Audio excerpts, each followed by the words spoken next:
Sveiki visi žiūrintys video, šiandien labai paprastas ir trumpas video, tiesiog apie tai, kokius produktus aš perku parduotuvėje ir kokius produktus vartoju daugiau mažiau savaitės bėgyje, kuriuos vartoju savo gaminamuose patiekaluose, aš šiaip valgau. Iš esmės, kai kurių produktų čia nebus, tai nekreipkite dėmesio, tai pavyzdžiui nebus ryžių ar tai šviežių daržovių, kadangi aš jų jau esu nusipirkęs ir tiesiog patingėjau juos nešti į savo kambarį. Žinau, kaltas, galėjau jau video ir padaryti, daugiau pasistengti, bet ką jau padarysi, tos aš esu. O iš esmės tai čia 90% tų produktų, kuriuos aš vartoju savaitės bėgyje ir pažiūrėkime, ką aš perku ir kuo aš maitinuosi. Na, o pradėkime nuo to, kad aš labai dažnai valgau šaldytas daržovės, tai yra, kaip matau, šiuo atveju šaldyti brokoliai, šaldytos šparaginės pupelės. Iš tikrųjų didelio skirtumo tarp šaldytų ir šviežių daržovių nėra. Tas dar priklauso nuo to, kiek laiko jūsų šviežios daržovės pragulėjo parduotuvės lentynose. Tai būtent kai kuriuose parduotuvėse jos labai ilgai pragulė ir praranda nemažą dalį savo maistinės vertės. Tai tokiu atveju greitai šaldytos daržovės yra netgi geresnis variantas iš maistinės pusės. Bei tuo pačiu yra ganėtinai patogu, paprasčiausiai nieko nereikia pjaustyti, ta prasme, ir jos lengviau laikomos, ilgesnį laiką galima jas laikyti savo šaldytuve. Ir tai yra tiesiog labai patogu. Tai jeigu jūs norite, galite pirkti šešias, jeigu norite, galite pirkti šaldytas, didelio iš tikrųjų skirtumų nėra. O toliau mes turime linų sėmenis, kaip mato, tai juos tiesiog dedu į savo kokteilius, kartais šiaip pakramsnoju. Labai neblogas riebalų šaltinis ir galima su juo taip pat nemažai baltymų gauti. Ir labai daug skaidulų, kaip matote, 100 gramų yra 27 gramai skaidulų, 18 gramų baltymų. Bet man iš esmės yra šis produktas kaip riebalų šaltinis ir kaip papildomų kalorijų šaltinis, nes šiuo metu, kadangi auginu svorį ir suvartoju netoli 4000 kalorijų, tai man labai praverčia tokie produktai, kuriuose yra, taip sakykim, kurie yra mažos apimties ir labai aukšto kaloringumo. Tai būtent su nemažu riebalų kiekiu. Ir toliau mes matome bulves, iš tikrųjų bulvės įsitarnavę labai prastą vardą, bet iš tikrųjų jų baimintis tikrai nereikėtų, nes dažniausiai jų tas blogas vardas ateina ne dėl pačių bulvių, o paprasčiausiai dėl to, kad jas gamindami žmonės jas paskandina aliejuose ir taip toliau, visokiose padažuose ir būtent dėl to atsiranda visa jų, taip sakykim, neigiamoji pusė.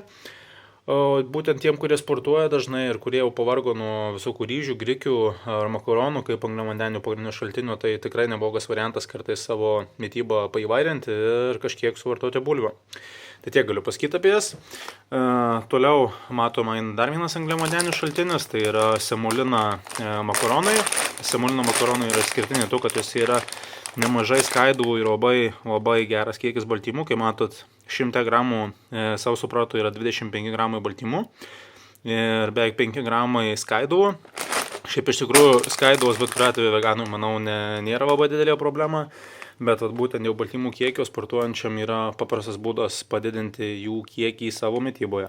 Toliau, kaip matot, yra šiek tiek raudonųjų svogūnų. Šitaip iš tikrųjų ar raudonieji svogūnai, ar auksaspalviai, skirtumo dėlių nėra, man tiesiog jie skanesni yra, tai dėl to aš juos renkuosi. Jų ganėtinai neblogai, nemažai deduosi į troškinius. O toliau yra kaip ir pagrindiniai mano baltymų šaltiniai, tai yra raudonieji skaldyti lęšiai ir avinžirniai.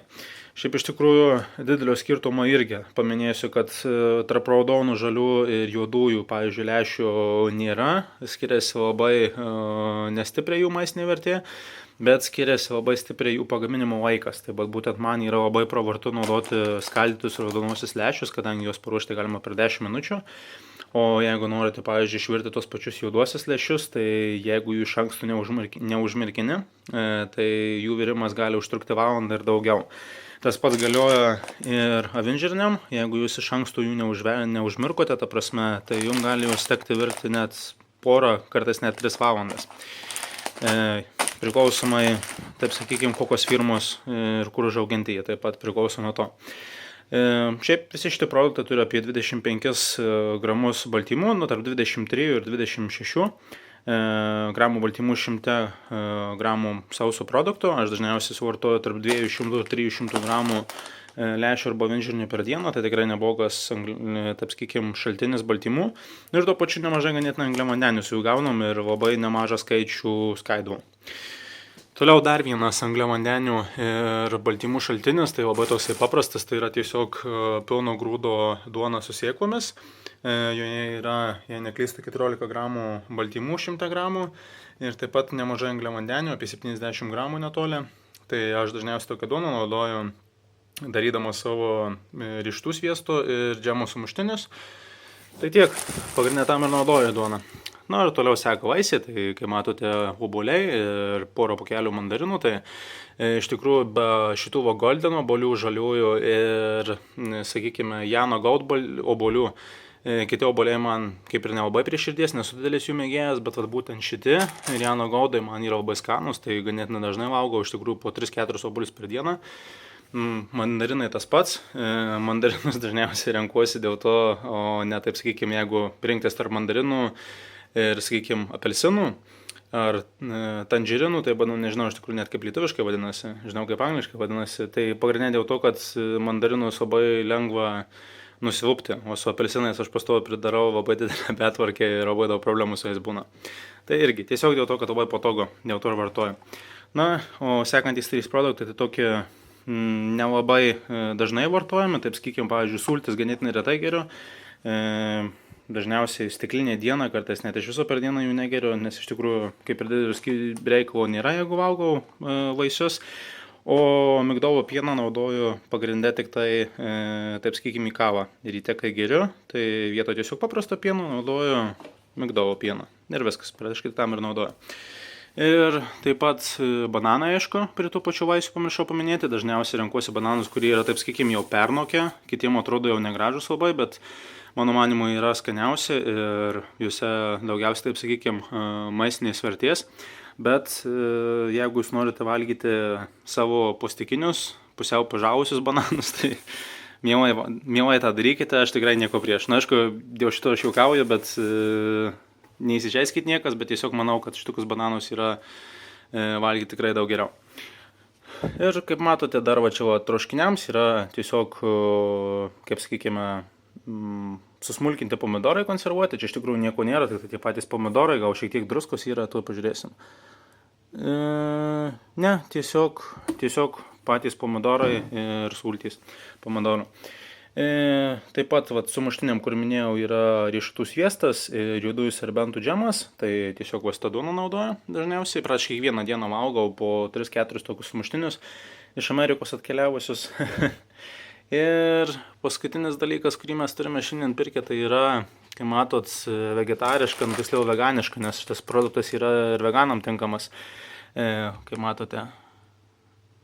Tai yra, taip sakykime, netikra antiena, kuri yra iš tikrųjų ganėtinai skani. Ir ją dabar dažnai naudoju savo troškinius ir taip toliau, kai valgosi makaronais. Ir kaip matote, per 1/4 pokelių yra 18 gramų baltymų. Viso šito produkto, tai matot, 100 gramų yra 22 gramai baltymų, čia yra 300 gramų pačio produkto, tai jeigu pusę pokelio, pavyzdžiui, troškinį sudeda, tai yra virš 30 gramų baltymų vien iš netikros, taip sakykime, antienos, kurie tinka veganams. Na ir aišku, nepaminėjau dar tokio dalyko, kad, jau paminėjau video pradžioje, bet čia nėra mano vienintelė angliavandenių šaltiniai šitie, nes kai kuriem gali kilti klausimas, kodėl tiek mažai anglies pas mane produktuose. Tai tiesiog ryte visą laiką valgau avižinę košę ir avižų esu nusipirkęs, tai irgi jų neparodžiu šitam video, ir taip pat valgau labai daug ryžių. Ir štai taip atrodo visos mūsų gerybės šiandien pirktos. Ir susitiksime kitame video, kuriame gal parodysiu šiek tiek daugiau, ką perku iš produktų, nes čia tikrai ne viskas. Ir tikiuosi jums video patiko. Jeigu patiko video, spauskite like. Užsiprenumeruoju, jau neištariu net žodžio. Nu, vienu žodžiu, supratot visą esmę, ką reikia daryti. Jeigu patiko video, tai ką. Ir tada susitiksime kitą kartą ir iki susitikimo. Užsiprenumeruokite. Got 'em.